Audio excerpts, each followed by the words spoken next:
jelaskan secara singkat nih Mbak. Jadi stroke adalah gangguan di mana aliran darah ke otak terganggu atau pecahan pembuluh darah sehingga mengakibatkan kelumpuhan, bicara pelo atau penurunan kesadaran. Jadi kalau ditanya bahaya atau tidak, jawabannya iya bahaya. Nanti itu bahaya ya? Iya bahaya. Lalu ibu saya sudah dilakukan tindakan apa saja ya, Sus? Kami sudah melakukan pemeriksaan CT scan. Untuk hasilnya pasien mengalami pembuluh darah pecah di otak, sehingga pasien didiagnosa stroke hemorrhagic. Kami akan memantau terus tekanan darah pasien untuk menentukan tindakan selanjutnya untuk pasien. Gejala stroke itu seperti apa ya, Sus? Apakah sama seperti yang saya alami tadi? Ya, itu juga. Dan gejalanya itu bisa meliputi wajahnya itu menurun satu sisi, dan untuk lengannya dan kakinya itu melemah, dan keseimbangannya itu tidak stabil saat berjalan. Pada kasusnya Ibu Nadia mengalami bicara pelo, kemudian lengan kanannya melemah. Itu penyebabnya apa ya, Sus? Soalnya tadi pagi itu ibu saya sehat-sehat saja.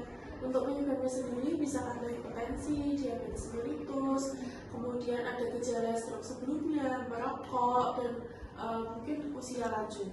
Iya, Sus. Emang dulu ibu saya sudah memiliki riwayat hipertensi. Nah, saat tadi saya periksa tekanan darah ibu menunjukkan hasilnya tuh 230/120. Itu cukup tinggi ya Mbak, dan itu tuh sangat berbahaya. Nah, itu yang menyebabkan ibunya stroke. Iya, Sus. Ibu saya memiliki hipertensi, terus ibu saya juga sering lupa minum obat. Baik Mbak, itu bisa jadi salah satu penyebab terus dari stroke. Tekanan darah yang tidak terkontrol bisa menyebabkan pembuluh darah yang pecah sehingga menimbulkan stroke. Agar keluarga siap di masa akan datang, ada cara untuk mengenali stroke itu dengan FAST. Itu yang pertama F. Face yaitu mengenali wajah. Ibu suruh tersenyum. Kalau salah satunya menurun, itu tanda-tanda stroke. Yaitu yang kedua yaitu kedua lengannya suruh ke atas. Kalau salah satunya melemah, itu tanda stroke. Yang ketiga S yaitu speech.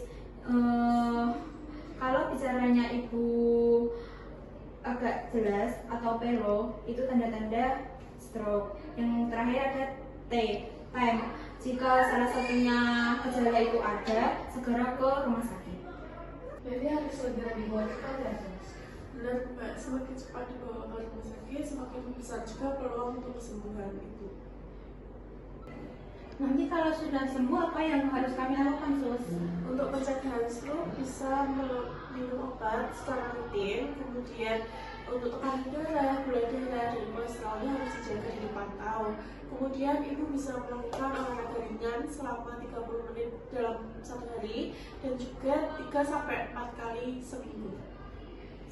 Selain itu, bisa mengurangi tinggi garam dan makanan yang tinggi lemak dan minyak. Jika salah satu gejala itu muncul, yang kita sudah diajarkan tadi FAST, tetap dibawa ke rumah sakit. Baik, Sus, kami paham. Nanti kedepannya saya akan berbicara kembali. Mbak, terima kasih ya sudah membawa Ibu Nadia ke IGD segera mungkin. Untuk selanjutnya kami akan segera melakukan perawatan yang lebih intensif ke Ibu Nadia. Baik, Sus. Terima kasih sudah menangani ibu saya dan sudah menjelaskan apa kondisi ibu saya dan merasa lebih tenang karena sudah paham apa yang terjadi. Sama-sama Mbak.